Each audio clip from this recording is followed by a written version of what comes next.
কত স্যার খারাপ, যে জায়গায় আমাদের নিয়ে যাচ্ছে চেম্বার তো সাথে কাছাচ্ছে।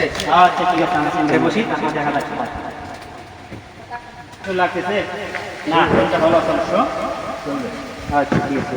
অস্ট্রেলিয়া থেকে বাংলাদেশে আসলাম রুগী দেখার জন্য, এখানে তো তেমন রুগীর সন্ধান দিয়ে পাচ্ছি না।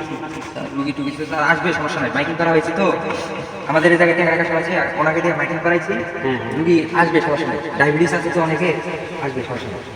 রুগী তো একটা স্যার দেখা যাচ্ছে এখন। ওয়ালাইকুম আসসালাম। বসো। কি সমস্যা তোমার?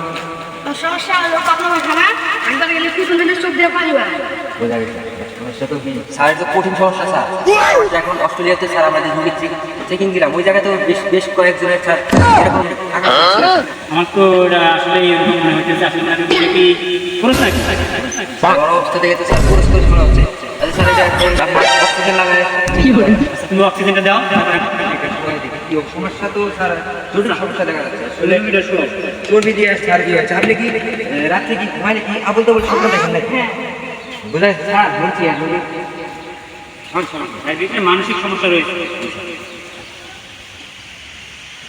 স্যার কি কি আগে স্যার চেকিং দেন, চেক আপটা দিয়ে নিন। তারপরে অক্সিজেন চেকিং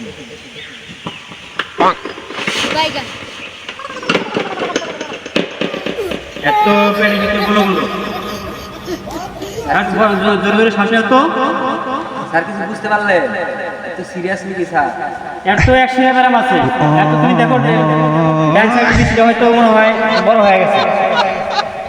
একই অ্যাক্সিডেন্ট রোগ বলে বাংলায়। মাথা লাগবে নাকি এখন? এখন তুমি মাইপে দেখো ওটা কত গ্রাম করে হয়েছে, মুখিটা ডাতে নাও নিয়ে ভালো করে আমাদের কত সেন্টিমিটার হয়েছে।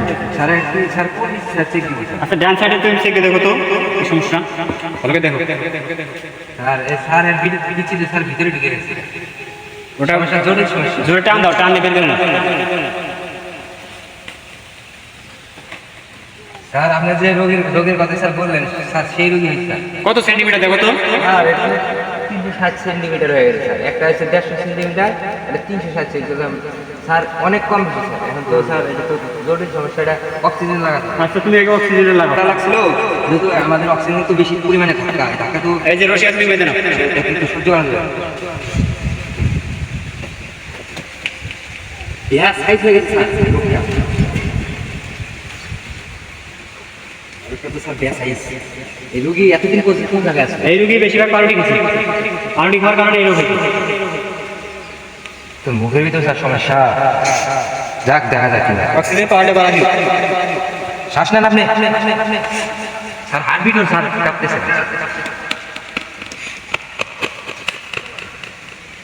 রোগীর সমস্যা, রোগী স্যার ডেড হয়ে যায় নাকি?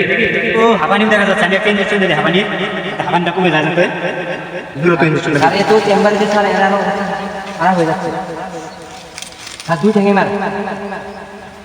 তো সমস্যা ইঞ্জেকশন তো বের হবে না, ব্যাপারটা গেছে তো সমস্যা। স্যার কোন ইঞ্জেকশন দিলেন স্যার? এ তো মিল্কি উঠে গেল স্যার, আপনি ইঞ্জেকশন দিতে স্যার। রোগীর বেশিরভাগ মনে করো নিয়মিত মাসে কমপক্ষে 3 দিন কুমিরের কোজা খেতে হবে। কুমিরের কোজা খাইলে ঠিক হয়ে যাবে। এর যে স্যার হার্টবিট যে সমস্যা করতেছে, তাহলে স্যার অক্সিজেন খুলে থাকবো নাকি? অক্সিজেন একটু করে করো।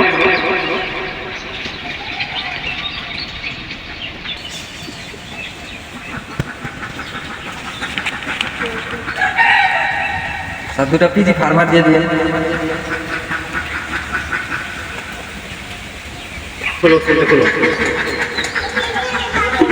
আমার অক্সিজেন শেষে পর্যাপ্ত পরিমাণে ব্যায়াম করতে হবে প্রতিদিন সকালে।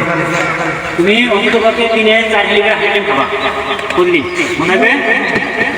তারপর তুমি প্রতিদিন 3 কিলোমিটার পর্যন্ত পারবা, ঠিক আছে? আর কি বলছি যে মাসে অন্ততপক্ষে 3টা করে কুমিরের কোজা খেতে হবে। স্যার ওটা তো জরুরি, ওটা খাইতেই হবে। ওটা তোমাকে খাইতে হবে, ওটা না খাইলে তোমাকে বাঁচানো যাবে না। তোমার অ্যাক্সিডেন্ট ব্যারাম হয়েছে, ডান সাইডের ডিজিটা অনেক বড় হয়ে গেছে, মনে থাকবে। হ্যাঁ, কুমিরের কোজা যদি তুমি না খাও তাহলে তোমার এই রোগ ভালো হবে না, কোনো কিছু ভালো হবে না। তাহলে স্যার তুমি 1 মাস পরে আবার অবশ্যই আমার সাথে দেখা করবে, ঠিক আছে? আচ্ছা ওষুধ খাই, নিয়মিত খাবে। সামনের মাসের 3 তারিখ আসবে। আচ্ছা যাও। স্যার আপনার যেটি কালেকশনে ছিল সেই রুগী তো স্যার চিকিৎসা শেষ। এখন ফ্লাইটে তো স্যার 4টায় বিকাল 4টায় ফ্লাইট, আমাদের এখান থেকে দিনাজপুর যাওয়া লাগবে, ওখান থেকে স্যার আমাদের আবার আপনার অস্ট্রেলিয়া ব্যাক হতে হবে। হ্যাঁ হ্যাঁ, অবশ্যই আমাদের তো আজকে চলে যেতে হবে। আমাদের মনে করো কালীগঞ্জের ঘাট থেকে আমাদের ইয়ে করে এখানে উঠবো, কালীগঞ্জের ঘাটে আমাদের করতে হবে বেলা 4টে থাকি, তাই আমরা দ্রুত চলে যাই এখান থেকে।